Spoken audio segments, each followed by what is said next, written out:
look at the big issue, though, for the Victoria, for the nation. That is the ongoing lockdown, although some changes, the lockdown for Melbourne continues. Yeah, Victorian 7-day extension of an already 7-day lockdown.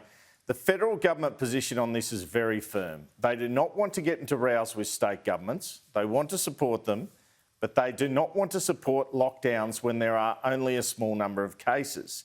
Here is Victorian Acting Premier James Merlino again asking the feds for support with this 7-day extension. As we did last week, we have also renewed our request to the Commonwealth to activate a JobKeeper-style support for Victorians who have been impacted by these restrictions.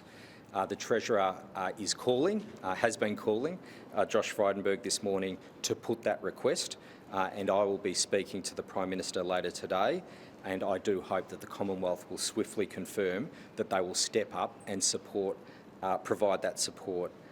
If they do not, I'll be raising this directly at National Cabinet on Friday.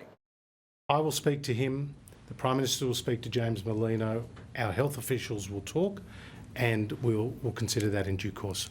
But as you know, we brought JobKeeper to an end. It was a particular program introduced at a particular time. Effectively, it was to help the country through a period of, and the businesses, through a period of hibernation. So we took the right decision to end that program at that time. That was the right decision. So you heard that. Josh Frydenberg to talk to Tim Pallas tonight. Scott Morrison saying several times in question time he'll be talking to James Merlino tonight. Find out more about that with Kieran and Josh Frydenberg when he interviews him in a second, but my tip is they won't be helping out. Merlino also claiming again there would be no outbreak if everyone is vaccinated. On the way to the G7 Plus meeting, the PM is planning to visit in a socially distanced manner the Singaporean Prime Minister Lee amid a lockdown in that country, in a sign that even vaccinations don't necessarily prevent lockdowns. Ultimately, any form of support, whether from federal or state government, would come from the same place, debt, in terms of addressing this lockdown. The federal government's view is that both governments get charged the same interest rate.